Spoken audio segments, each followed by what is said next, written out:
pasa siempre algo, pero en fin, ¿qué vamos a hacer? Pues el tema es un tema interesante. Yo tengo que decir que no me dedico a la literatura. Entonces, hablar de las leyendas del Santo Grial pues podría ser pues casi una, no sé, en fin, un riesgo, una osadía por mi parte, ¿no? Pero sí que hay muchas cosas que se pueden decir, entonces vamos a intentar hacerlo con un cierto orden y teniendo en cuenta que se puede hablar muchísimo y vamos a intentar que esto sea en un tiempo razonable, ¿no? Y lo que nos planteábamos era, bueno, es decir, la leyenda del Santo Grial, pues, ¿y si no fuera solamente ficción? ¿Y si se refirieran a nuestro Santo Cáliz? Pues esto es una cosa que no es ninguna tontería, podría ser perfectamente. Vamos a ver si podemos explicarnos, como digo, en un tiempo razonable. Efectivamente, este es un acto conjunto con el Centro Español de Sindonología, aunque contamos con el, con el patrocinio, con el acogimiento del Ateneo Mercantil, al que le estamos muy agradecidos, lógicamente. Por cierto, hemos cambiado el logo. Este logo es mucho más bonito que el que teníamos antes y era el que yo quería tener hace mucho tiempo.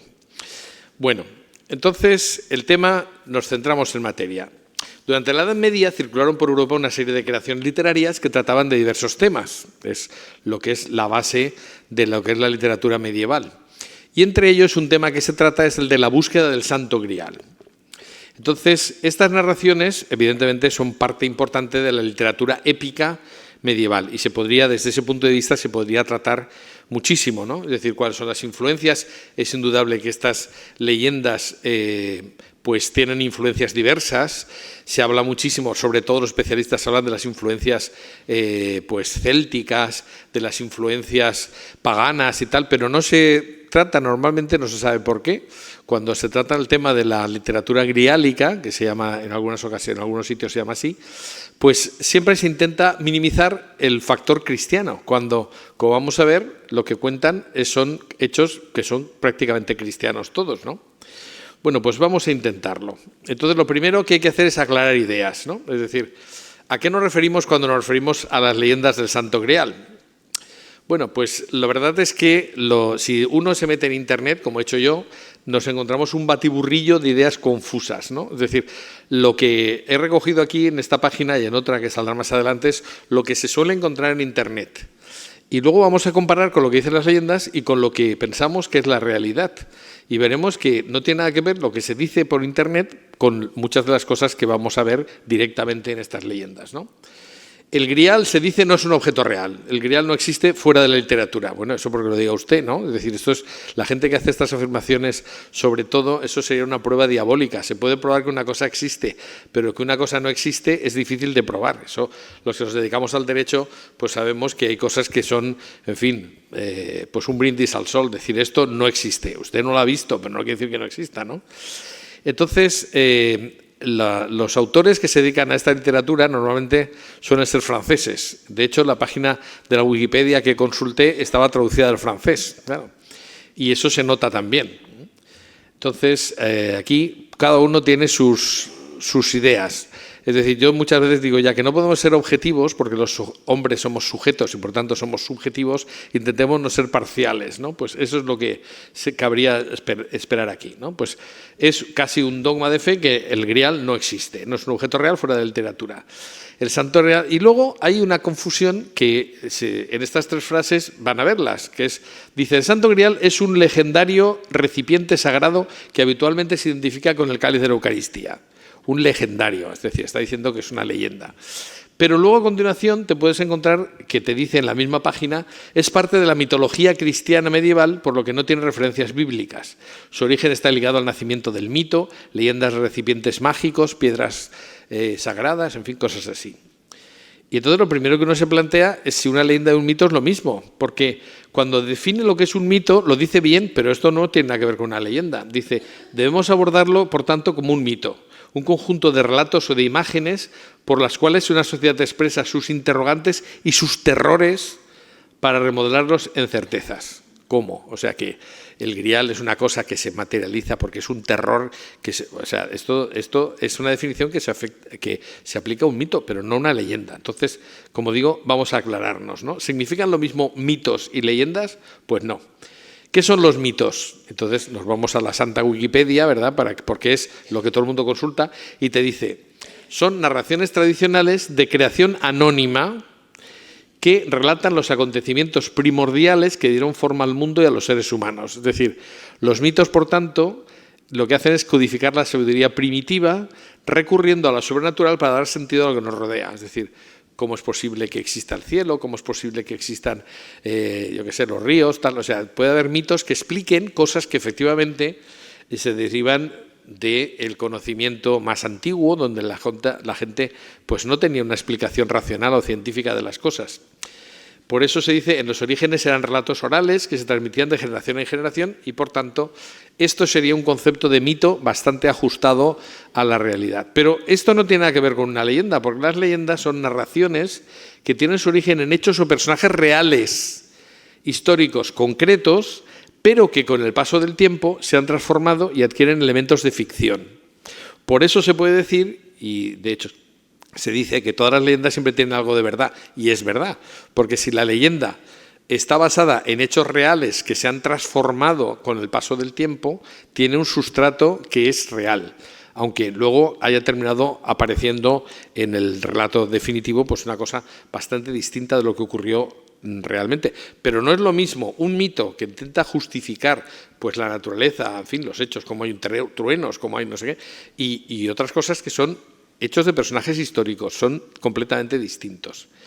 Por tanto, si pudiéramos hacer una comparativa entre mito y leyenda, por ejemplo, diríamos que tres ideas claras. Los mitos explican un misterio de la realidad y están asociados a las creencias más profundas y a los ritos de un pueblo, mientras que las leyendas resaltan alguna característica o tributo, como mucho, no intentan explicar la realidad que nos rodea, sino a partir de personajes y hechos reales históricos. O sea que, de momento, ya vemos que en la definición no se pueden comparar. ¿Por qué se compara? Se habla de que el Grial es un mito, pero luego se habla de las leyendas. ¿En qué quedamos? Por otra parte, en la mayoría de los mitos, la historia no puede ubicarse ni en una época ni en un lugar definido, mientras que las leyendas se aplican a lugares y a momentos concretos, históricamente precisos o bastante precisos, aunque no se pueda asegurar con años, pero por lo menos se dice esto ocurrió en la Edad Media, ocurrió en tal lugar, en fin, más o menos.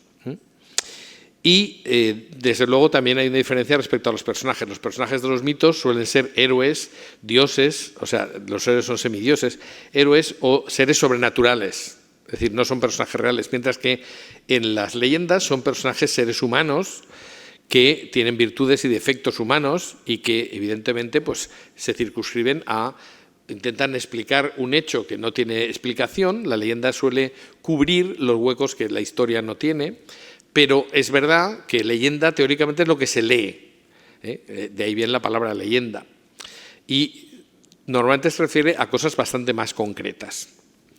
Por tanto, no es lo mismo. Entonces vamos a ver. Yo ya tomo partido diciendo que, ¿por qué hablamos de las leyendas del Grial? Porque no son mitos, no es un hecho sobrenatural que explica algo de la naturaleza, no.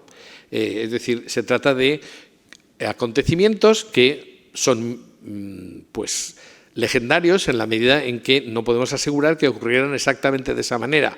Es decir, que se le ha dado una interpretación popular a algo que tuvo que tener una realidad en un momento histórico concreto, ¿no? Entonces, eso de momento, o sea, yo creo que podemos hablar de leyendas, pero no de mitos, a pesar de que en Internet está todo lleno del mito del Grial y cosas así. Por otra parte, como digo, en algún texto de la Edad Media aparece, esto es muy divertido porque se popularizó por el Código da Vinci, cuando se dijo que Santo Grial en realidad era una aplicación de una palabra que era sangreal, y que por tanto en la Edad Media habría dado lugar a San Real, es decir, la sangre real, ¿no? Entonces, y de ahí pues en el Código da Vinci se mezcla María Magdalena, la sangre, la descendencia de Jesucristo, tal y cual. Lo que tiene mucha gracia es que en latín eso de sang no existe. O sea, yo recuerdo perfectamente como en la Cámara Santa de la Catedral de Oviedo, en el centro hay un texto del año 1075, es decir, exactamente de las fechas donde se supone que habían nacido estas leyendas, y ahí lo que pone es sudario et cruore domine. Cruore es la palabra para sangre, y de ahí viene cruento, un personaje, o sea, una historia cruenta es una historia sangrienta. Entonces, pues de dónde viene lo de sangre real, pues no se sabe de dónde sale esa etimología. Yo, desde luego, no me lo ha explicado nunca nadie. Puede que esté equivocado, pero en fin, son ganas de buscar tres pies al gato. También hay una cierta confusión. El Santo Grial, y veremos de dónde viene de la leyenda de Borón. Pero el Santo Grial fue la copa que utilizó Jesucristo para beber durante la celebración de la Última Cena con sus discípulos. Eso es lo que nos decía, eso sería el Santo Cáliz, en definitiva. Pero también se dice que es la misma con la que José de Arimatea recogió su sangre en la cruz. Bueno, en primer lugar, es bastante difícil que hubiera alguien que se acercara tanto a la cruz. Bueno, José de Arimatea bajó el cuerpo, ¿vale? Pero ya estaría muerto. Bueno, no sabemos muy bien, pero eso de que se fuera a buscar el cáliz de la Última Cena para utilizarlo, para recoger la sangre de Cristo, es bastante discutible, por lo menos a mí me lo parece. Es decir, pero bueno, cabe la posibilidad. Pero ¿de dónde sale el que el cáliz de la Última Cena luego lo utilizaran para recoger la sangre de Cristo? Yo lo que me temo es que eso es una interpretación teológica. En el cáliz de la Última Cena estaba la sangre de Cristo, en cierta medida. Es decir, en la medida en que bueno, pues se produce el milagro de la transustanciación y, en fin, esas cosas. Pero, bueno, pues esto no está claro, ¿no? Estas son cosas que son discutibles. Bien, entonces, si hablamos de los textos que circularon en la Edad Media por Europa, que se refieren a lo que se ha llamado la literatura griálica, podemos reconocer, como digo, he dicho y he avanzado, las características propias de una leyenda. Es decir, el relato tiene un contexto reconocible. Alguna de las leyendas, por ejemplo, la de Parsifal, de Wolfram von Eschenbach, dice que esto ocurre, toda la historia de Parsifal ocurre en el noreste de España, es decir, en Aragón. Aragón o Cataluña, pero vamos, esa es la zona. Es decir, se concreta un contexto donde han ocurrido los hechos que se supone que cuenta. Tiene una trama supone que tiene un argumento con pues una introducción, un nudo y un desenlace. También el narrador relata los hechos, es una cosa característica de las leyendas. Las leyendas tienen a alguien que se coloca por encima de los hechos y los va contando. Y narra los hechos en tercera persona. Y luego está protagonizado por un personaje principal. De hecho, hay una cosa, las leyendas medievales suelen darse en torno a un personaje.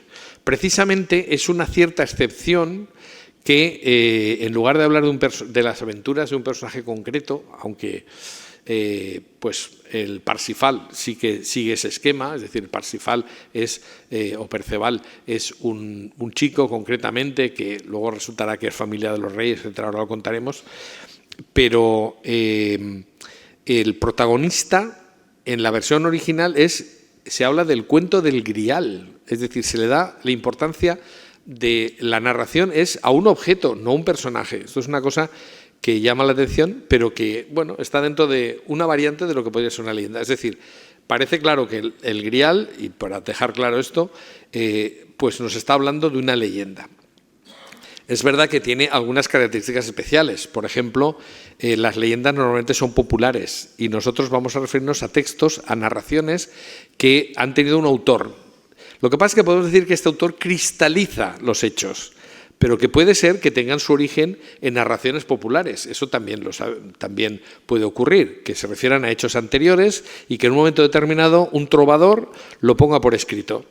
Y entonces pasa a ser el autor, pero en realidad más que el autor, pues es el que ha recogido y ha cristalizado esas leyendas populares.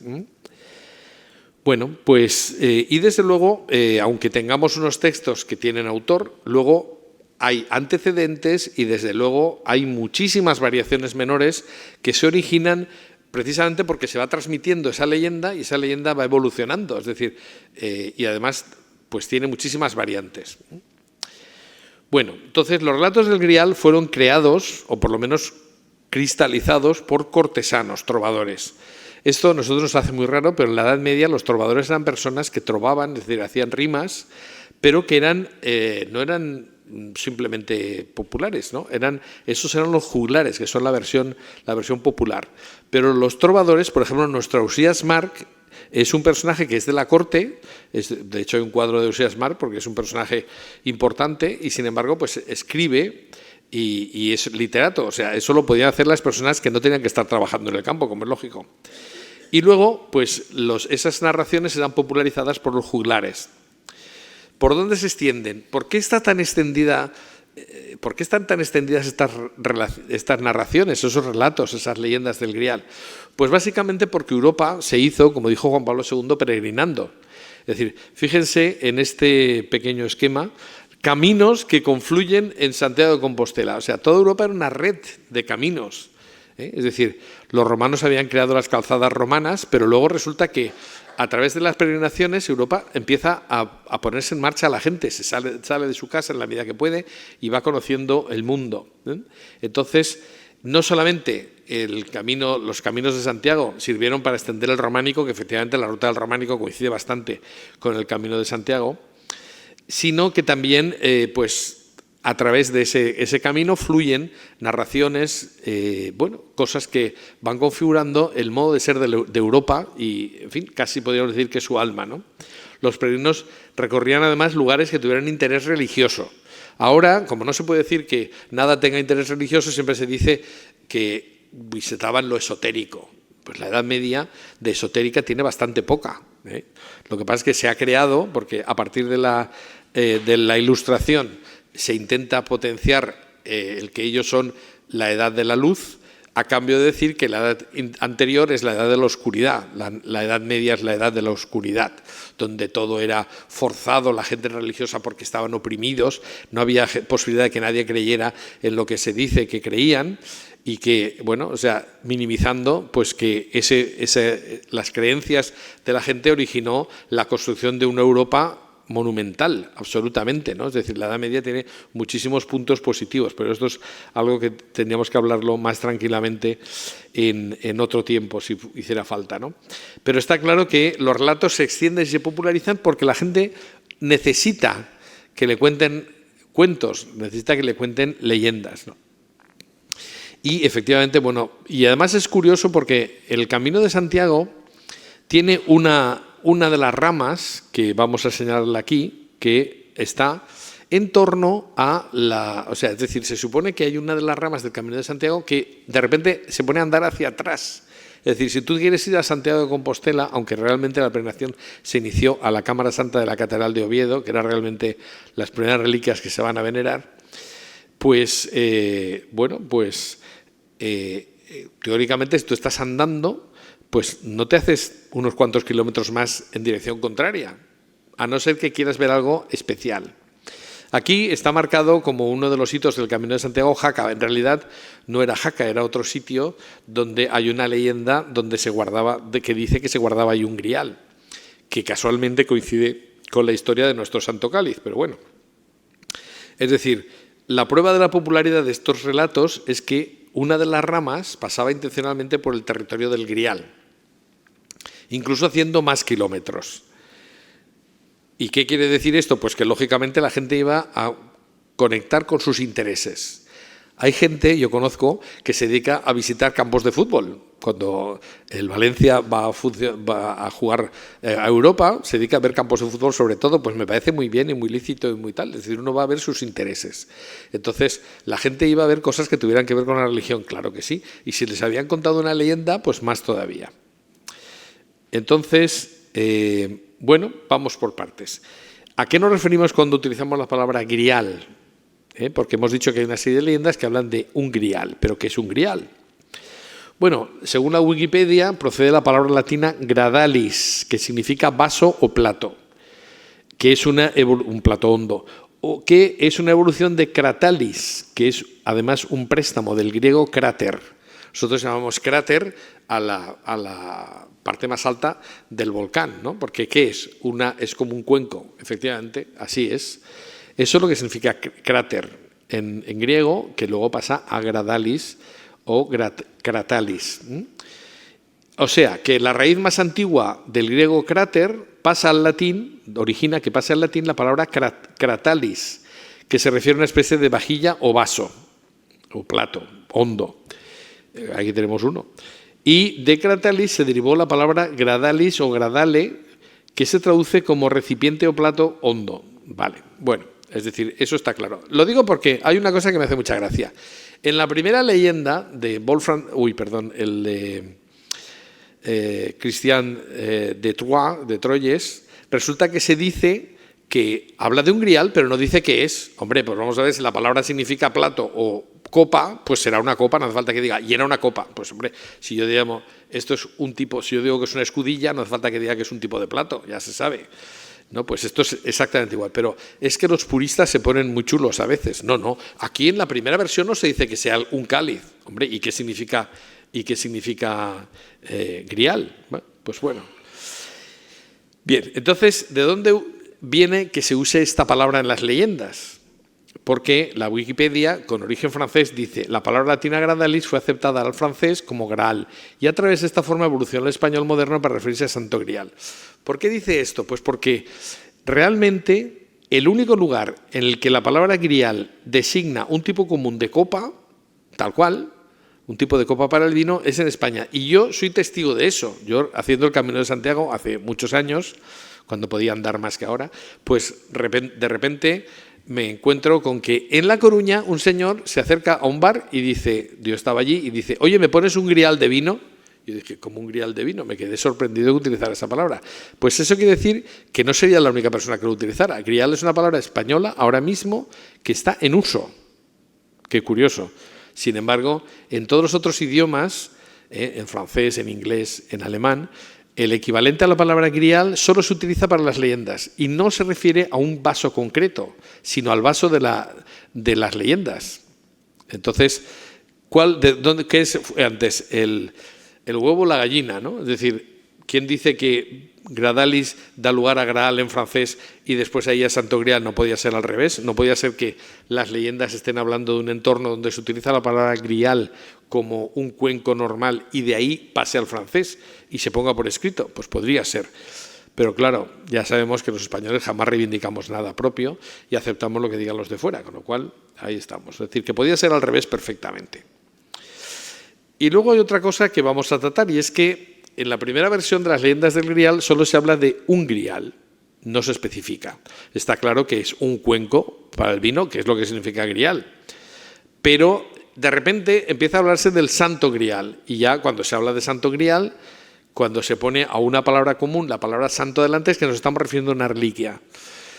Y en la Edad Media, desde luego, si se dice el santo grial estamos refiriéndonos a el santo cáliz, que es lo que significaría. Entonces, ya digo, algunos estudiosos afirman que en la primera versión de la leyenda no se dice que sea una copa, pero es que es lo que significa la palabra, sino que sería. Entonces, y además es que esa primera versión, que es la de Christian de Troyes o de Troyes, no sé cómo se pronuncia en francés correctamente, pero sería algo parecido. Yo lo voy a decir en español, que se puede decir Saquespeare perfectamente, pues vamos a decir esto, Troyes. Pues desde la primera versión a la segunda pasa relativamente poco tiempo y ya directamente se habla de Santo Grial. Y en la primera, aunque se habla de un grial, se dice que contenía una hostia sagrada dentro. Por tanto, hombre, tampoco nos estaremos refiriendo a, yo qué sé, a un camafeo. O sea, está claro que en el contexto se entiende que es un objeto religioso y que tiene que ver con Jesucristo.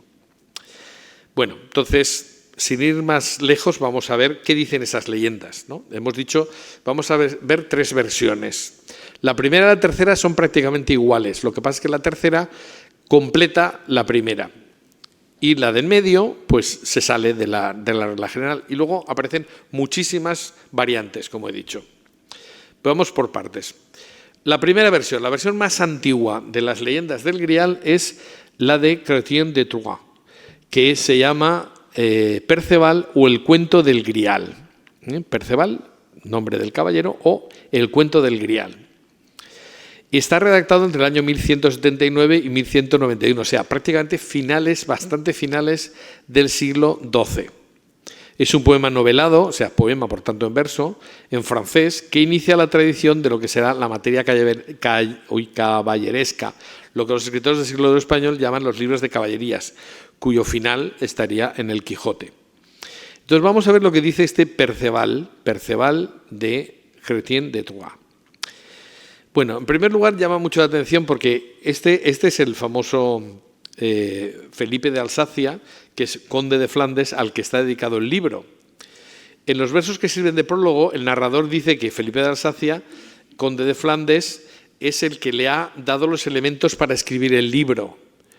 Entonces, esto es una frase ambigua, porque puede ser que haya dado los elementos materiales, es decir, el pergamino, el papel, en fin, lo que sea, o la pluma para escribir, o simplemente que le ha dado los elementos históricos, es decir, que le ha contado la historia.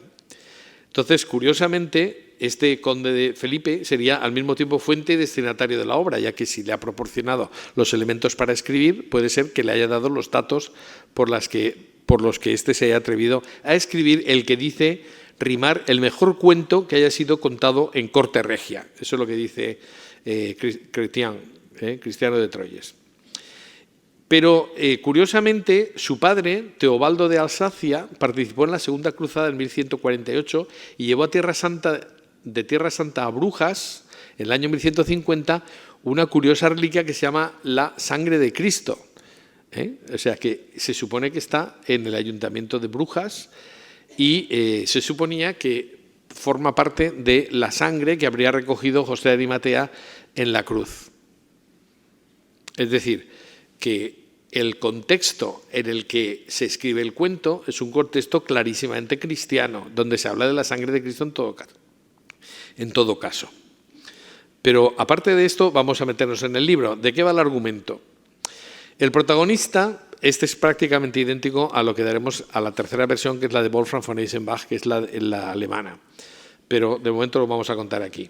El protagonista, en su primera parte, es Perceval, que es un joven criado en el bosque por su madre para protegerlo de los peligros de la caballería. Su madre se supone que se ha quedado viuda y que no quiere que su hijo se meta en historias de caballería, y entonces lo tiene en el bosque perdido, o sea, para que no se contamine con la realidad del mundo. Sin embargo, a pesar de los ruegos de su madre, cuando pasan unos caballeros por el bosque hablando del rey Arturo, este joven, Perceval, sin importarle que su madre caiga desmayada, pues la abandona y se va detrás de ellos. Esto es la versión francesa, la versión de Cristiano de Troyes, ¿no? Sin importarle esto, y bueno, él se conoce al rey Arturo y este curiosamente le hace caballero, sin más, un poco raro, un poco cogido por los pelos, pero bueno.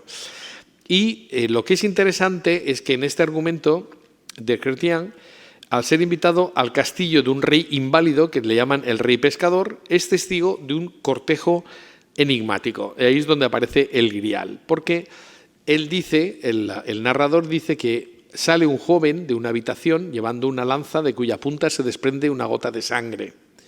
El joven es seguido por otros dos que llevan candelabros de oro fino, seguidos a su vez por otro personaje que es una doncella que lleva un grial. Y aquí se dice simplemente un grial. Según hemos visto, en francés graal significaría un tipo de copa. Por tanto, no hay confusión de ninguna clase. O sea, la palabra lo que significa es eso. A pesar de que ahora digan, pero no dice que es una copa, pues ya lo dice la propia palabra. Dice que ese grial es de oro, está adornado con piedras preciosas y de él se desprende una gran luminosidad, es decir, refulge. Finalmente aparece otra doncella que lleva una bandeja. Durante la comida, el cortejo atraviesa varias veces la sala y entra en una habitación contigua. Bueno, si se sigue con detalle las descripciones que se hace, no quiero adelantar acontecimientos, pero está describiendo perfectamente, sobre todo lo hará la versión alemana, describe perfectamente la sala de los concilios de San Juan de la Peña. Se sale de un sitio donde estaría la antigua capilla y se pasa por una habitación que tiene 4 chimeneas, 4 columnas, etc. Bueno, eso sobre todo lo dice la versión alemana, pero ya en esta francesa ya está contando algo parecido. Entonces, una cosa que es un drama, que en las leyendas nos parece muy, muy raro, pero se lo toman muy a pecho, y es que esto es una cosa muy rara y Perceval, como le han dicho que tiene que estar calladito en la corte, pues no hace ninguna pregunta. Y entonces las preguntas que le pasan por la cabeza, según el narrador, es por qué sangra la lanza, a quién se sirve con el grial, qué contiene el grial, etc. Bueno, pero estos datos se pueden interpretar desde el punto de vista cristiano, porque está clarísimo que una persona que tenga cultura cristiana piensa una lanza sangrante es una lanza como la lanza del destino que atraviesa el corazón de Cristo, ¿no? O el grial pues tiene que ver con la última cena o con la sangre recogida. Y además se dice que dentro del grial hay una forma consagrada, ¿no? Que es de la que vive el rey pescador, que es el rey tullido que está allí. O sea, caramba, bastante cristiano es, ¿no? Pero en fin, parece que no. Entonces, el narrador le confiere al silencio, porque Perceval no pregunta, una importancia enorme, porque él dice, se calla más de lo que conviene. O sea, ha cometido un error no preguntando. Esas preguntas son fundamentales, pero Perceval dice, bueno, la mañana siguiente ya preguntaré. Y a la mañana siguiente, cuando se despierta, el castillo está totalmente vacío, no hay nadie a quien preguntarle. Bueno, entonces sale del castillo, no hay nadie, sale del castillo, se va al bosque. Y entonces se encuentra con personajes que le van contando, le van explicando lo que ha visto. Es decir, le van dando pistas. Entonces se encuentra primero con una doncella que da la casualidad de que dice que es prima suya. Esto de las relaciones de Perceval con los personajes que aparecen es muy interesante, porque eso precisamente es una pista para identificar a los personajes, como luego veremos. Es decir, se encuentra una doncella quien le pregunta si vio el grial. Ahora dice el grial, luego por tanto se refiere a un grial concreto, aunque Perceval piensa que es una copa sin más. Allí esta le da la importancia correspondiente, vio el grial. Es decir, es un objeto conocido. La doncella afirma que el joven caballero, si hubiera formulado las preguntas adecuadas, el rey inválido habría quedado curado y por tanto, por su falta de cortesía a preguntar, pues lo que ha hecho es desgraciarlo para siempre, ¿no? Entonces, Perceval, pues poco triste por eso, pues se va a la corte del rey Arturo, donde es reconocido como el mejor entre los caballeros, así por las buenas. Entonces aparece una doncella fea que lo insulta por no haber formulado las preguntas. Esto es un secreto a voces. O sea, simplemente estaba calladito y de repente todo el mundo se entera de que no ha contestado, no ha preguntado lo que tenía que preguntar. Y entonces le anuncian desastres. Y se dice que hasta que sepa a quién se sirve con el grial, hasta que encuentre la lanza que sangra y se entere de la razón por la cual sangra, pues estará maldecido, tendrá desastres. Bueno, está clarísimo, y eso es importante con relación a lo que eran las leyendas anteriores, porque desde este punto de vista hay unas pruebas relacionadas con la fuerza física o el amor, que eran las gestas de los caballeros. Y ahora lo que cambia es que tienen que ir a la búsqueda de el conocimiento, no de la lanza y de la copa, sino lo que significan. Por tanto, se busca un conocimiento. Esto es un cambio en la literatura medieval considerable. Bueno, entonces Perceval, el pobre, se pasa 5 años de vida errante, sin acordarse de Dios. Esto será mucho más desarrollado en la versión tercera que luego veremos. Y al final resulta que un Viernes Santo se encuentra con un grupo de penitentes que lo llevan donde un ermitaño, que resulta ser su tío, aquí son todos familia, resulta ser su tío. Entonces este ermitaño, que no solamente es un ermitaño, es un monje, porque ejerce de sacerdote, porque dice, además de confesarlo, le confirma que su silencio ante el cortejo del grial y la lanza se deben a que él causó la muerte de su madre al abandonarla. Es decir, esto es consecuencia de una maldición porque tú abandonaste a tu madre. Pues mira qué bien. Y entonces por eso has estado callado, ¿no? Es decir, deberías haber preguntado. Entonces este nuevo tío de Perceval afirma la naturaleza cristiana y sagrada del grial. O sea, no hay ninguna interpretación esotérica en esto. Está clarísimo que están hablando de un objeto religioso cristiano. El monje es un monje cristiano y, en fin, todo esto, ¿no? Bueno, entonces dice, este grial sirve para llevar un alimento espiritual al padre del rico rey pescador, que es el rey tullido. El santo hombre se sostiene y fortifica, dice el narrador, o la leyenda, el santo hombre se sostiene y fortifica su vida con una simple hostia que le traen en este grial. O sea, más cristiano imposible. Este santo hombre es hermano de la madre de Perceval y, por tanto, el rico rey pescador es su primo, o sea, que es familia también del rey pescador. Así descubre su familia, o sea, esto es vas por el monte y te van contando quién es tu familia, claro. Esto es lo que pasa con las leyendas. Y quien le sirve con el grial, pues será Dios, ¿no? Luego el ermitaño le encomienda que se acerque a Dios y le da la absolución. Bien, pues esto que nos ha costado contar un poquito, pero es que si no, no sabemos de qué estamos hablando, porque a mí me han hecho más de una entrevista diciendo el grial, el objeto más buscado de la Tierra. Digo, perdone, usted no ha leído las leyendas, lo encuentran, no es el objeto más buscado ni perdido, está encontrado y se sabe dónde está. Entonces, en fin, bueno, Pues, es decir, inventarse las leyendas es muy fácil, pero hay que primero leerlas. Por eso voy a hacer el esfuerzo de contar por lo menos sucintamente estas 3 versiones. Bueno, entonces, el problema es que Chrétien de Troyes se muere. Es decir, probablemente no acaba la novela porque se muere. Porque la deja inacabada porque dice, después hablaré nuevamente de Perceval. Y no lo hace porque faltan versos. O sea, que se quedó sin acabar el cuento del Grial. Pero está claro que, eso se hizo tan popular la parte que estaba existiendo que entonces hubo verdaderos autores, otros autores que quisieron verdaderamente darle un final porque parecía interesante y además era como leyenda medieval una cosa bastante novedosa. Y efectivamente esto originará que aparezcan otros autores. Entonces, ¿qué sentido tiene lo que hemos leído de Chrétien? Bueno, la palabra Graal es un nombre común para el auditorio francés del siglo XII y también en Provenza y también en España, realmente. Entonces, es bastante raro que se ponga el título de un simple cuenco y no de un héroe, que era lo normal. Lo cual indica, primero, que es para el autor este recipiente tiene una importancia capital y explica que luego se hable del Santo Grial. Es decir, no es un cuenco simplemente, no tiene ningún sentido que esto sea, que no tenga ningún significado. Es decir, y el significado medieval era religioso, no esotérico. Y se dice que el Grial sirve para llevar una forma consagrada que otorga el consuelo al rey que sufre. O sea, esto es algo que está relacionado claramente con la religión y con un sentido religioso. Entonces, segundo, podemos pensar que el tema, hay un autor que he leído francés que habla de esto, dice realmente lo que está contando el cuento del Grial es la necesidad de la caridad, porque se muestra la incapacidad que tiene Perceval de reconocer el sufrimiento humano y esto es lo que hace que esté maldecido en cierta medida, es decir, su falta de empatía, diríamos ahora, por no decir caridad, que es lo que se ha dicho toda la vida. Y por eso es lo que esta falta de caridad le impide formular las preguntas por las cuales habría sanado al rey pescador. Bueno, dejamos esto aparcado de momento y nos vamos a la segunda versión. Esta es, ya he dicho, la segunda versión es completamente discordante, es la de José de Arimatea o la historia del Santo Grial. Y aquí ya clarísimamente esta segunda versión es totalmente religiosa, pero directamente, ¿no?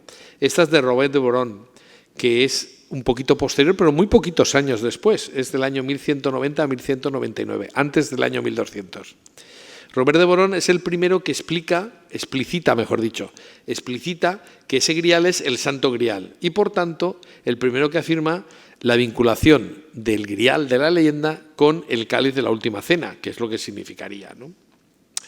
Bueno, entonces esta versión de Boron es de el José de Arimatea o la historia del Santo Grial.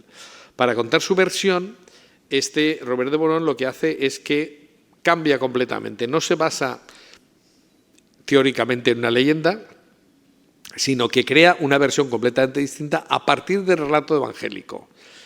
Es decir, alejándose del texto de Chrétien, pues le da un contexto espaciotemporal que no es el universo del rey Arturo, sino el de la pasión y muerte de Jesús.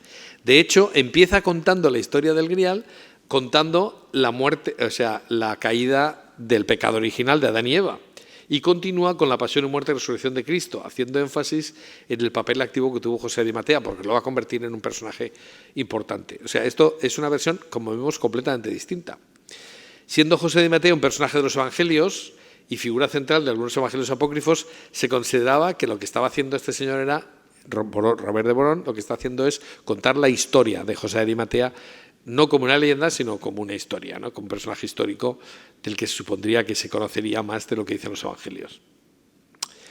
Entonces, lo que cuenta es que cuando los judíos se apresaron a Jesús, dice el narrador, pues existía un vaso muy hermoso con el que Cristo celebraba el sacramento, o sea, la Eucaristía, y un judío lo encontró, lo tomó y lo guardó, mientras que Jesús era sacado de allí y llevado ante Pilatos.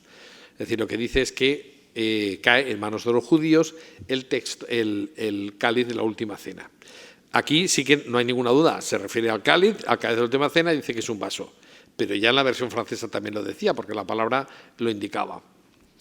Lo que pasa es que aquí le da un cambio completo, porque añade lo de que ese cáliz, que era una reliquia de Jesús que da la vida a través de el que come mi carne y bebe mi sangre vivirá para siempre, que es lo que dice Jesús, es objeto de vida, pero también de muerte, porque recoge la sangre del crucificado. Es decir, esta es la versión donde aparece lo de que es el recipiente para recoger la sangre. Dice, lo justifica el narrador diciendo, entonces José de Arimatea se fue corriendo rápidamente a tomar el vaso y lo puso allí donde la sangre brotaba, pues le pareció que las gotas de sangre que caían dentro estarían mejor allí que en cualquier otro lugar. Esto lo justifica así, de esa manera. Es un tanto extraño, pero es así. Continúa la historia diciendo que José de Arimatea había sido encarcelado por los judíos creyendo que él fue el que hizo desaparecer el cuerpo y había propagado la mentira de la resurrección. Estando entonces en la prisión fría y oscura, estuvo 15 años, según la leyenda, se le aparece Jesús y le entrega el grial, es decir, directamente. Entonces, pero además lo inunda de luz, dice el narrador, arrojó sobre José de Arimatea, sobre él, tanta claridad que la prisión quedó toda iluminada. Luminosidad que nos recuerda a lo que dice Chrétien cuando dice que el cáliz refulgía, es decir, daba luz. Y le dice Jesús, en tu poder tendrás el símbolo de mi muerte, serás su guardián y aquellos a quienes tú quieres confiarlo también serán sus guardianes. Entonces, según esta versión, José de Arimatea es el primer guardián del grial y crea una sociedad para guardar el grial.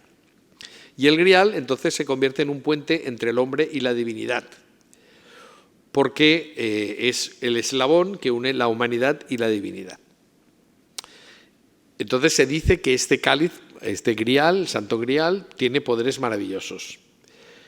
De hecho, se dice que gracias a tener el grial, José de Arimatea durante 15 años es mantenido con vida. Es decir, que también se vincula el grial a la vida. Igual que el rey pescador que vivía de la forma consagrada que consumía cuando se la traían en el grial. Esto es bastante cristiano. No es por nada, ¿no? Bueno, entonces está clarísimo que este texto, de Robert de Borón, que se aparta del ámbito de la corte del rey Arturo, pues sirve de eslabón entre esa obra de Chrétien y la del ciclo de la Vulgata artúrica, ¿no? Entre la obra de Chrétien y el de la Vulgata, que después va a retomar la idea primitiva de Chrétien. Bueno, y entonces, precisamente, en el ciclo de la Vulgata pasa a ser fundamental la búsqueda del Santo Grial, como un injerto que se queda clarísimo. Bien, pero el Grial va produciendo, según esta segunda versión de la leyenda, va dando lugar a una verdadera pues revolución, porque efectivamente hace de enlace entre la divinidad y la humanidad. De hecho, se dice que algunos de los miembros de la pequeña comunidad del Grial caen en la lujuria y por eso tienen como castigo una gran hambre, una gran hambruna.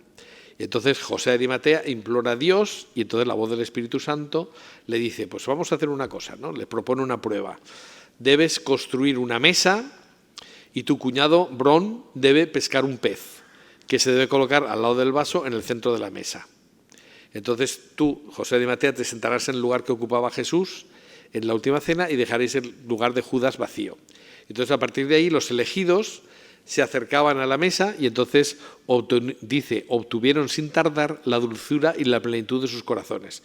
Pero los falsos creyentes no participaban de la gracia y, por tanto, se veían repudiados, ¿no?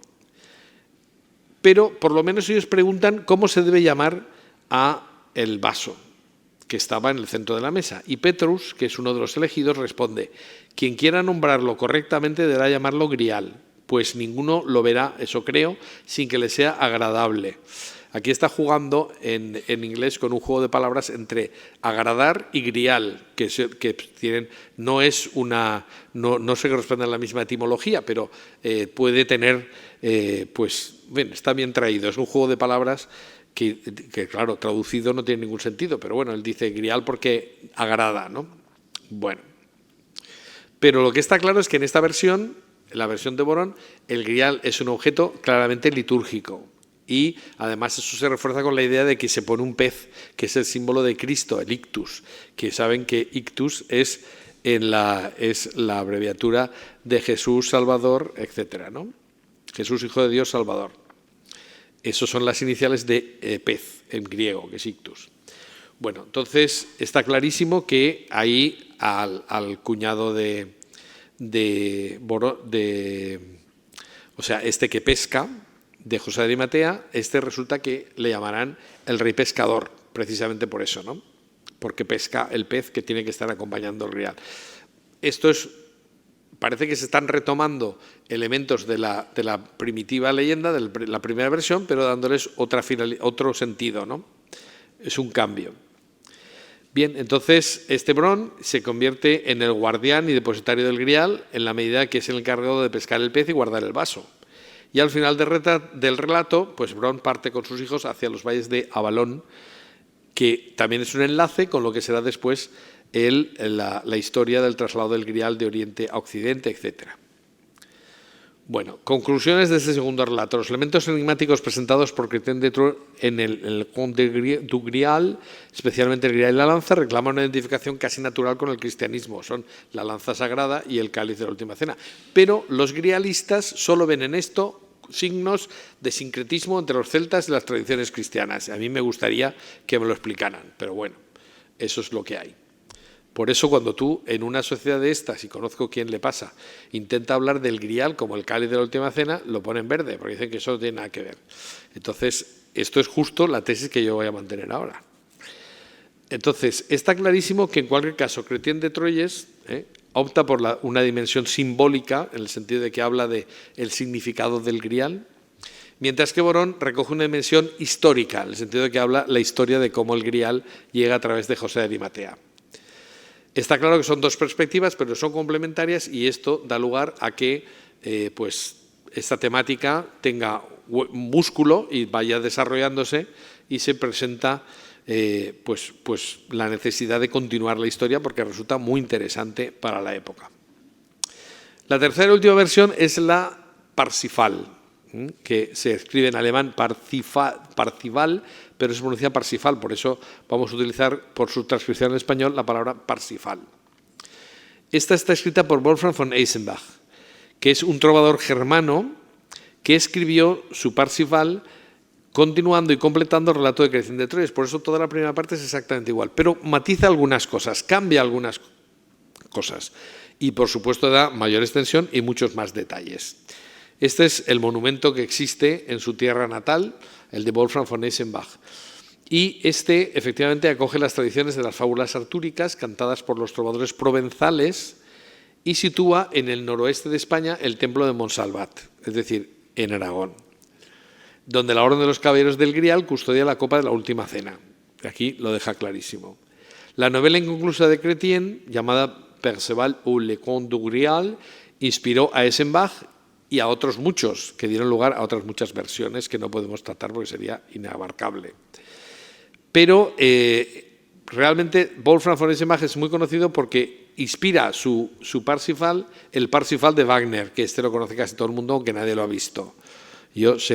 Tengo que decir que se hizo en el teatro en el año 2007, porque yo estaba queriendo ir a ver la ópera que no es una ópera realmente, es un auto sacramental, porque Wagner prohibió que se aplaudiera y de hecho al final, no quiero hacerles un spoiler pero se lo voy a hacer, es decir, aparece una paloma que es el símbolo del Espíritu Santo y se posa sobre el grial, o sea, que es clarísimamente el cáliz de la última cena, donde Wagner le da todavía un carácter más religioso a la historia. Bueno, lo curioso es que Wolfram afirma, igual que lo había hecho Chrétien, que el texto en el que él se basa es un tal Quixote de Provence, de la Provenza, que le ha suministrado y que ha conocido la historia en Toledo, curiosamente, y quien le suministró material adicional extraído de fuentes árabes y angevinas. Y por tanto dice que él sabe mucho más porque tiene una información privilegiada. Entonces, la historia de Parsifal es muy parecida a la que hemos visto de Chrétien. Voy a decir, intentaré no extenderme mucho. Comienza con las aventuras caballerescas del padre de Parsifal, se remonta a su padre, un tal Gamuret, que se casa con una señora de nombre impronunciable que se traduce como dolor de corazón. Pues mira qué bien. Y entonces cuentan, la primera parte de la historia de Parsifal cuenta cómo nace el niño. Y entonces te aclara mucho más que Parsifal fue educado por su madre porque estaba desconsolada por la muerte de su marido y se había retirado a una apartada morada en el bosque y juró proteger a su hijo Parsifal de libros de caballerías, ¿no? Es decir, de que no supiera nada de esto y que no echara de menos a ser caballero en absoluto, ni siquiera le enseña cuál es su pasado, que como hemos visto, porque esto coincide el Parsifal con el Perceval, pues son todos familia, ¿no? Es decir, está emparentado con los reyes y con todo el mundo. Entonces, su reclusión, sin embargo, de este chaval se ve interrumpida por el paso de los 3 caballeros, igual que dice Chrétien, que hablan de la corte del rey Arturo o en Camelot, y entonces este decide unirse, y su madre, desconsolada por su decisión, muere poco después de su partida. Esto lo deja más claro todavía que Chrétien. Entonces luego, de repente, el Wolfram se separa de lo que parece que va a ser la trama principal, entonces habla de las andanzas de un amigo de Parsifal, que era el tal Gawain, y cómo es nombrado caballero el propio Parsifal, etc. También cuenta Wolfram von Eschenbach la historia del fracaso de Parsifal en el castillo del Grial, pero nos da una versión un tanto curiosa. Hay un pescador que dirige a Parsifal a un castillo cercano donde la población del castillo aparentemente está feliz, pero en realidad experimenta un profundo dolor. En el salón del castillo se encuentra otra vez con el pescador, que resulta que es el señor del castillo, Anfortas. Entonces se explica que le llaman el rey pescador porque es pescador y rey. Entonces, está claro. Y este es un tal Anfortas, que sufre una grave enfermedad. Entonces, efectivamente, vuelve a pasar el cortejo, exactamente lo mismo que en la versión de Chrétien, y se lleva una lanza sangrante a través de la habitación y el grial, que es una piedra misteriosa. Aquí no dice que sea de oro, sino que es una piedra, clarísima. Lo que provoca fuertes lamentos en la corte reunida. Todo el mundo gime. Esto tendría que haber hecho que Parsifal preguntara, pero este Parsifal, aleccionado por un comportamiento cortesano apropiado, se calla. Y ya sabemos que eso es un gran pecado. Bueno, entonces el rey custodio del Grial, Anfortas, se cuenta que había recibido una herida en la batalla, que le postró junto al Santo Cáliz. La herida abierta no cicatrizaba y su reino cristiano agonizaba también, se desangraba igual que él. Así que necesitaban que un caballero limpio y honesto curara la herida y salvara al reino. Bueno, pero Parsifal no pregunta ni hace nada. Entonces, el señor del castillo al final le regala a Parsifal su propia espada como un intento último de que pregunte, pero este no pregunta nada. Y según el narrador, con esa espada podría haber curado al rey enfermo. Pero cuando Parsifal se encuentra con el rey herido, su egocentrismo y frialdad no le permiten compadecerse de Anfortas. O sea, una vez más, igual que en la versión de Chrétien, aquí lo que se está aleccionando al público es que hay que ser caritativo. Lo que diríamos hoy día, hay que ser empático. Bueno, ya en el bosque, Parsifal se encuentra con 2 mozas. La primera, un tal Sigune, pues, en fin, le dice claramente que si hubiera preguntado al señor del Grial sobre su sufrimiento lo habría redimido, y además le dice que, pues que es un maldito y no quiere saber nada de él porque precisamente no ha sido caritativo. La otra dama, una tal Geschute, que no sé cómo se pronuncia esto de ninguna manera porque está en alemán, esta lo tienta, pero este se resiste y entonces esto le da un gran mérito, y permite que la tal Geschute sea rehabilitada socialmente, porque como no ha tenido ningún contacto físico con este, pues sea aceptada como esposa nuevamente. O sea que esto hace méritos el joven Parsifal. Igual que en el caso de Chrétien, llega a la sociedad artúrica por segunda vez y entonces es admitido con todos los honores considerando que es el caballero perfecto. Y de repente aparece un señor, un tal Kundrie, que pues rompe con el estado de ánimo, porque dice que Parsifal es un maldito porque ha fracasado en el castillo y no ha curado al rey.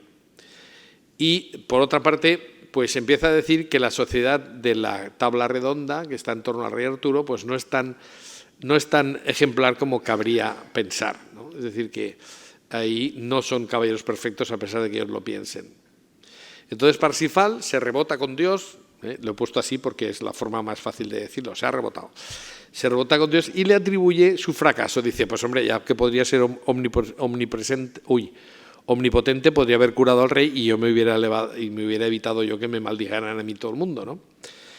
Y entonces abandona la mesa redonda y se embarca en pos de la propia gloria. Considera que, pues ya que me repudian, pues yo voy a sacar todo el honor que pueda y conseguir los mayores méritos posibles.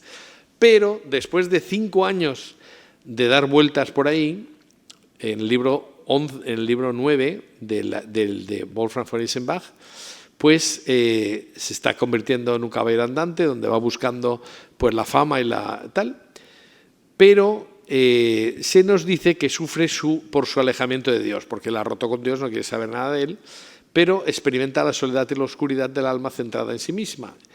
Así que después de casi 5 años de vagabundeo y luchas, pues de repente en uno de esos lances consigue un caballo de un caballero de la Sociedad del Grial, y entonces un caballero del Grial pues le quita el caballo, y el caballo, que se sabe el camino, lo lleva de nuevo a el castillo del Grial, donde encuentra primero a un tal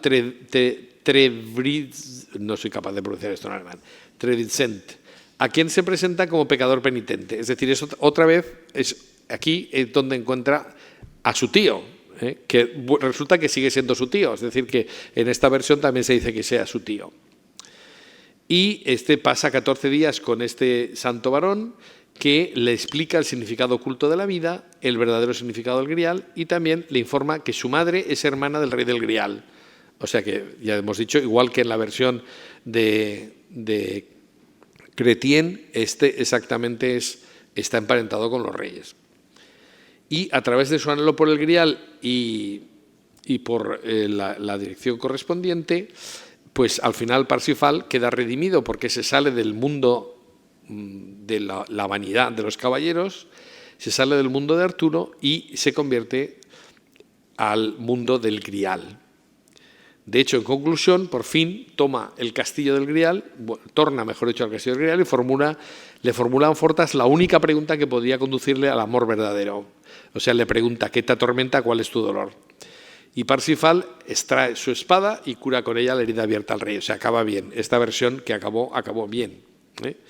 Entonces, ¿qué es lo que significa esto? Pues que la victoria de Parsifal fue salir de sí mismo, del mundo de la superficialidad, y que cuando él transforma su corazón se convierte en un personaje realmente heroico. Es decir, esto en la literatura medieval es un verdadero hito. Es decir, piensen ustedes que en los libros de caballerías, es decir, las historias de caballeros llegaba uno, se encontraba otro. Oye, ríndeme pleitesía o si no te mato. Y aquel, pues luchaban y se mataban. Y eso era... Es decir, tú vas leyendo esto y dices, pero qué cosa más absurda, ¿no? Es decir, es así. Y de repente, esta es una novela que se convierte en una novela moral donde uno puede rebotarse con Dios, pero puede volver al redil, puede encontrar el amor verdadero, puede encontrarse con la caridad. Y entonces la obra enfatiza la importancia de la humildad, la compasión, la simpatía y la búsqueda de la espiritualidad, diciendo que los verdaderos actos heroicos de los caballeros son estos, y no simplemente el o te rindes o te mato, ¿no? Que era un poco absurdo. Bueno, esta sería pues la inmensa mayoría de lo que voy a contar, pero ahora tendría que contar algo ¿y esto tiene algo que ver con el Santo Cáliz de Valencia? Y más, ¿el Santo Grial de Valencia es el Santo Cáliz? ¿Nosotros podemos hablar del cáliz como un grial? Es decir, ¿la Copa de Valencia se puede identificar con el Santo Grial? Yo sé que ahora mismo hay personas que se ponen muy nerviosas porque dicen, el Santo Grial de Valencia, eso no puede ser, porque el Grial es una cosa que tiene que ver con las leyendas no tienen que ver con la religión. ¿Cómo que no? Son cuentos, pero no son cuentos esotéricos. Es decir, de lo que he contado, y por eso he sido bastante concreto, ¿qué hay de esotérico ahí? Nada. Yo recuerdo a un arzobispo de Valencia anterior diciéndome, yo nunca le llamaré al Santo Cáliz, nunca le llamaré el Grial. Y yo le dije, ¿y eso por qué? Y me dijo, por las connotaciones. ¿Por las connotaciones de qué? O sea, es decir, usted desconoce de qué está hablando. Y efectivamente eso es lo que suele pasar, que juzgamos sin conocer los casos. Bueno, entonces, como esto es materia de otra charla, yo simplemente voy a decir 5 cosas. Los estudios históricos del Santo Cáliz de Valencia se realizaron a partir de 1960 por don Antonio Beltrán, que era catedrático de Arqueología de la Universidad de Valencia. Ya digo, todo esto está contado en otra charla y les remito que vean, porque aquí en el Ateneo tienen de todo y hay una charla bastante amplia hablando del Santo Cáliz de Valencia en concreto. Pero, efectivamente, Antonio Beltrán dejó claro que nuestro Santo Cáliz tiene 3 partes. La primera es la que sería un grial, porque es un cuenco exactamente como los que se llamaban griales. Y tiene además un reborde que sirve de pie, por tanto, todo lo que tiene la segunda y la tercera parte del Santo Cáliz actualmente son el relicario. Es decir, la copa superior fue una copa que pudo estar separada perfectamente. Arqueológicamente está datada entre el siglo II a.C. y mediados del siglo I, que es cuando se dejaron de hacer copas de colores y se empezó a hacer de cristal de roca. La recreación del cáliz de Valencia sin este relicario, esto es una cosa que hice yo hace muchos años y me la han copiado en muchos sitios, la gente cree que es una fotografía, pero no es una foto, es una cosa que hice yo con el Photoshop. Y lo que está claro es que parece que sea de madera, pero nunca nadie ha dicho que un cáliz pudiera ser de madera, ¿no? Es decir, porque además, si fuera de madera no podría haber estado en la mesa de una última cena, en la cena de una Pascua judía, porque la madera es impura y no puede servir para eso en absoluto, ¿no? Entonces, efectivamente, nuestra copa, la parte superior, que sería el grial, es decir, lo que es una copa para el vino del tamaño adecuado para celebrar una Pascua judía, pues refulge y cambia de color. Ahí se han hecho un par de tesis doctorales sobre el Santo Cáliz, pero en la de Ana Maffei se dejó claro que el cáliz de Valencia cumple los requisitos rabínicos para ser una copa de bendición judía. Eso es una cosa muy importante. O sea, nuestro Santo Cáliz tiene en la parte de arriba una copa que puede ser una copa de bendición judía, porque cumple los requisitos. En la celebración de la Pascua judía, y esto no puedo entrar en detalles porque ya está explicado en otra charla, esa copa de bendición se utiliza para 4 bendiciones rituales. Y efectivamente, pues aquí ven en el recuadro en blanco una vajilla en el Museo de la Casa Quemada de Jerusalén, que cuando vas a Jerusalén nunca jamás te llevan a los museos, que son muy interesantes, y el de la Casa Quemada de Jerusalén son los restos de una casa que fue quemada en la destrucción de Jerusalén en el año 70 y tiene una vajilla que tiene una copa que es prácticamente igual a la nuestra, a la de Valencia. Pero es muy interesante que efectivamente el cáliz de Valencia, que fue escaneado hace unos años, en presencia mía y de otros investigadores, pues tiene, llenado hasta arriba, tendría una capacidad de unos 250 mililitros. Pero eso es muy interesante, porque hay una prescripción judía que dice que si tú no bebes una cantidad de vino suficiente, no has celebrado la Pascua. Y la cantidad que se pone es 2 revits. 2 revits son 172 mililitros.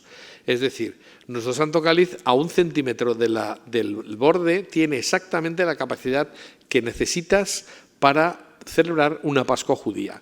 Eso no ocurre con ningún otro cáliz.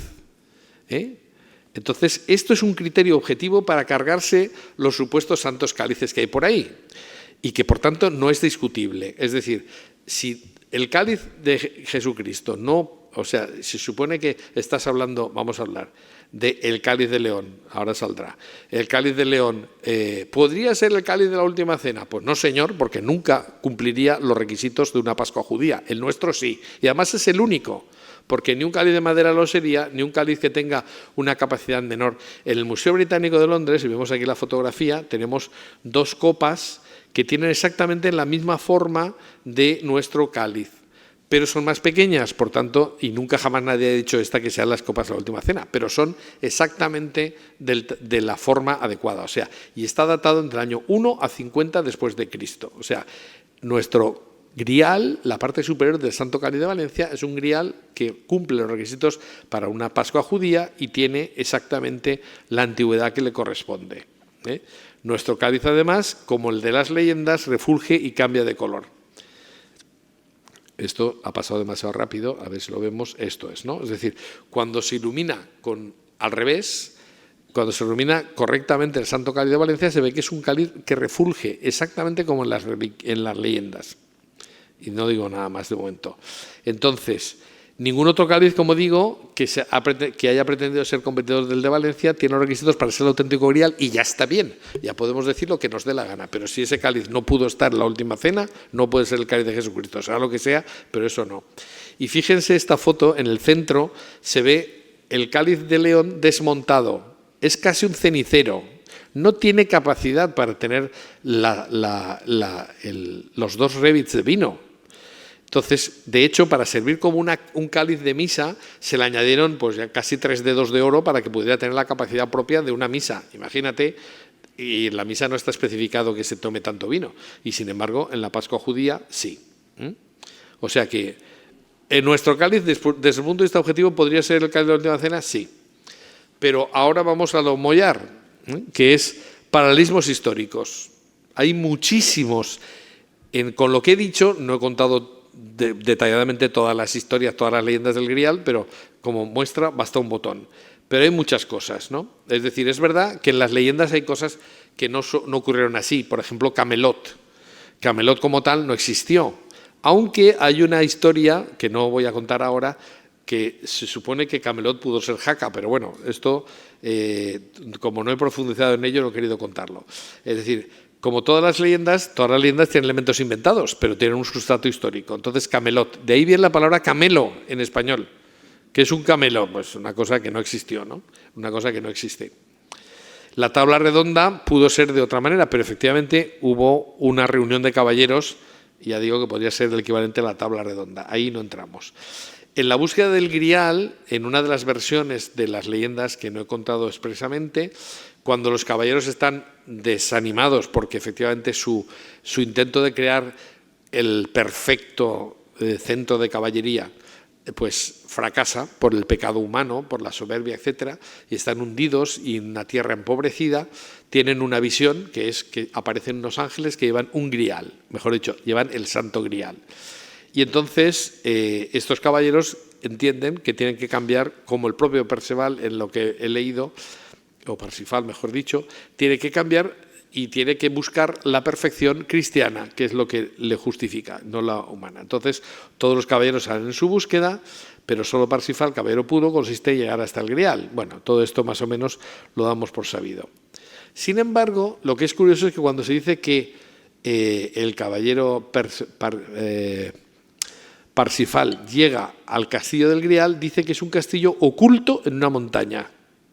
Un castillo nunca se oculta en una montaña. Un castillo está para ver y ser visto. Por tanto, ¿por qué estaría oculto? Pero esto tiene un paralelismo espectacular con San Juan de la Peña, que fue sede del Palacio Real y también monasterio.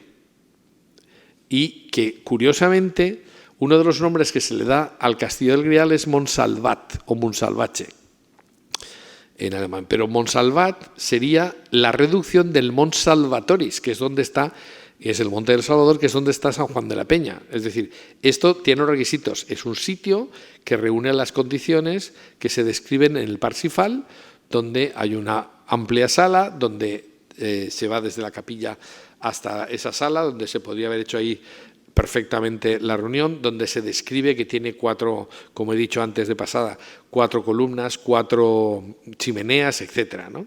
Es un sitio muy frío, lógicamente, tiene que tener mucha chimenea. Bueno, pues eso del Mont Salvatoris pues recuerda bastante a lo que podía ser. Esto, hasta aquí estamos hablando de coincidencias más o menos, ¿no? También es verdad que en el Parsifal se dice que Parsifal va al Castillo del Grial un Viernes Santo. Sabemos, y ahí se encuentra el rey pescador, sabemos que Alfonso el Batallador, que es Amfortas, es el mismo nombre de Alfonso que Amfortas, Amforcius ponía, es el nombre en latino, y en sus monedas ponía Amfus, es decir, el rey Alfonso el Batallador es el nombre de Amfortas, el mismo que da la leyenda alemana, ¿no? Y es un rey pescador, tuvo una herida en una pierna, efectivamente estaba gimiendo, estaba allí el hombre medio muriéndose. Pues esto, y sabemos que los Viernes Santos él pasaba los oficios de Semana Santa en San Juan de la Peña. Otra coincidencia.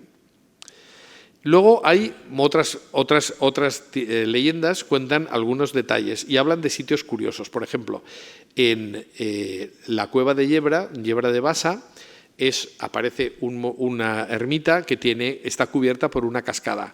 Esto lo pueden encontrar, por ejemplo, en una película que se llama ahora no me acordaré, Excalibur. En la película Excalibur se encuentra el Grial en una ermita que tiene una Eso está cogido de una versión de la leyenda que tiene una cascada que la tapa. Exactamente, es su sitio histórico real. Es decir, que esto puede ser una versión paralela que aparece y que llega a incluirse en las leyendas del Grial. Otro sitio es una cosa que aparece en todas las leyendas, que es la iglesia de San Pedro de Siresa, donde hay una marca en el suelo que indica dónde está oculto el Grial. Es decir, aquí se habla de una leyenda local donde efectivamente aquí se encontraba oculto un Grial. Bueno, pues esto es otra referencia que aparece en las leyendas que tiene que ver con un sitio histórico de Aragón. Hay otra referencia que aparece en otra leyenda que habla de que hay una iglesia que llueve dentro aunque no llueva afuera. Y efectivamente es la iglesia de Santa María de Sásabe, hoy San Adrián de Sásabe, que fue la primera sede episcopal de la Reconquista, donde se dice que están enterrados 6 obispos de Aragón y donde efectivamente, como está construida en el lecho de un río, el nivel freático sube y en ocasiones sube la humedad y cae el agua por dentro de las paredes sin que esté lloviendo por fuera. Esto claramente es una leyenda. Pues mira tú, resulta que hay un sitio histórico que tiene exactamente esa misma característica y está en el territorio Grial. Es decir, las leyendas del Grial, pues hombre, a ver si resultará que tenía razón Wolfram von Eschenbach y ha cogido un documento que ha sido conocido por un tal Quillot de Provence que lo recogió en Toledo y resulta que eso que se ha dicho siempre que es un recurso literario no es tan literario, que tiene una base previa popular y que hay una serie de cosas que se han ido añadiendo y hay diversas versiones. Bueno, pero ya llegamos a la extenuación cuando vemos la correlación exacta que existe entre los familiares de Perceval y los reyes de Aragón, que es espectacular.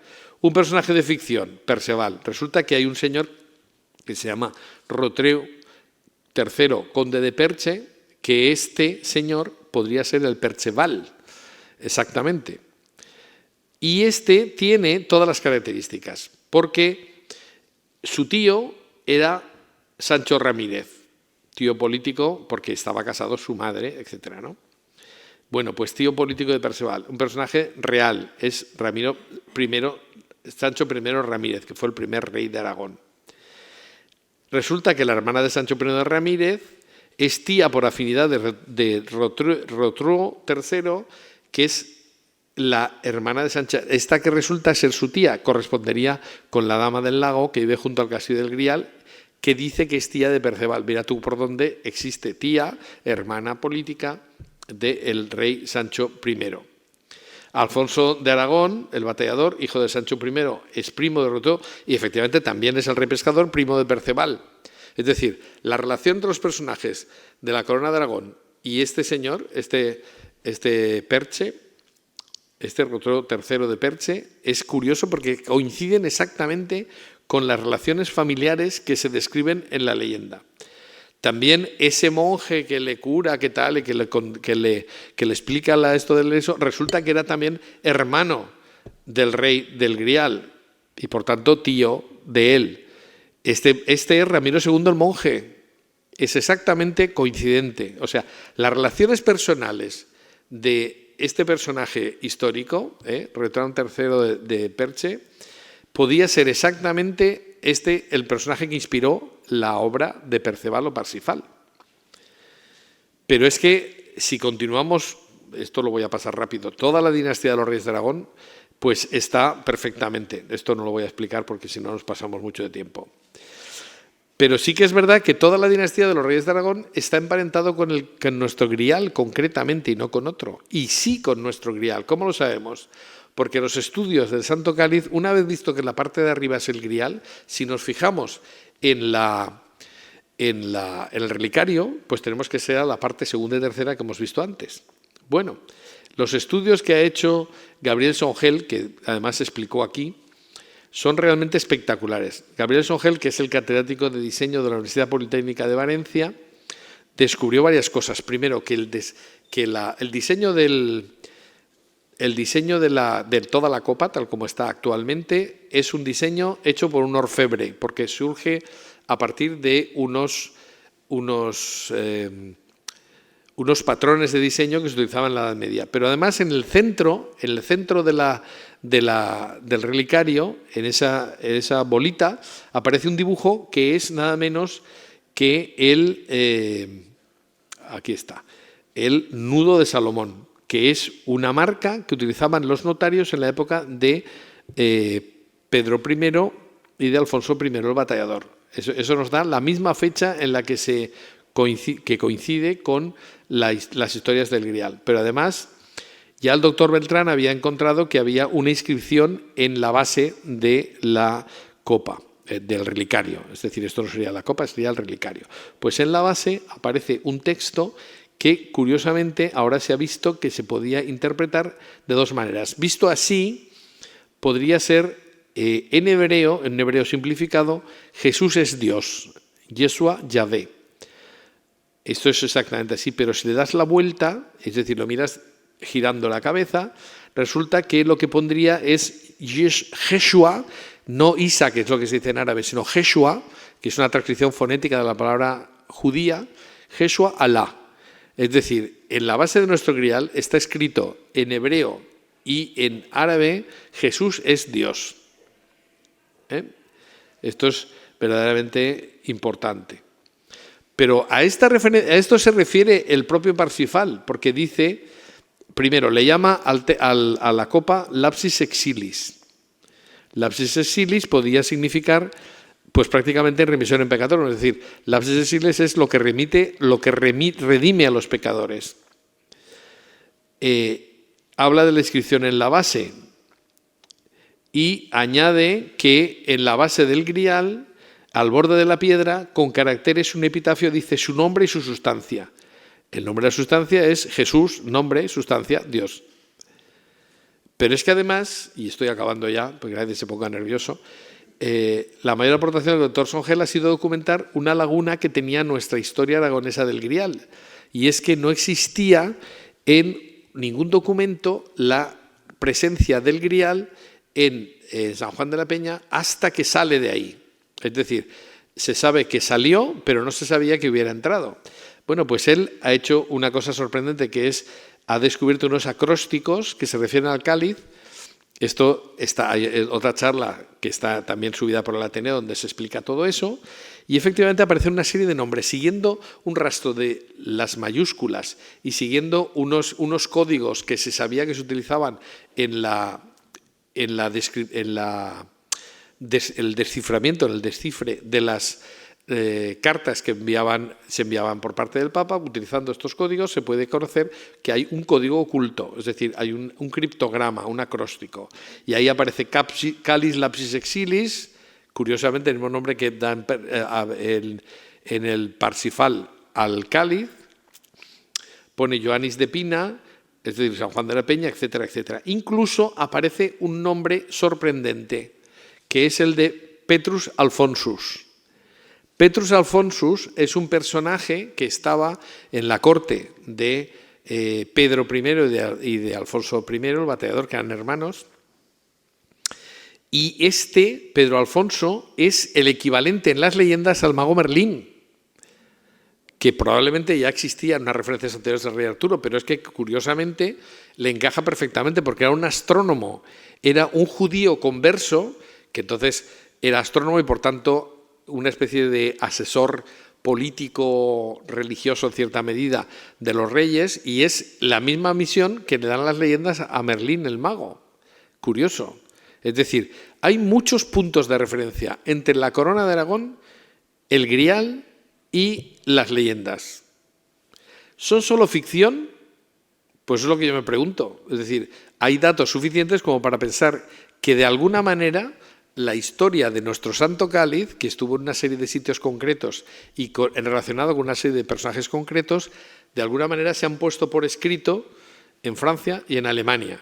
Pero si el origen es España, entonces, ¿qué es lo que hay de malo?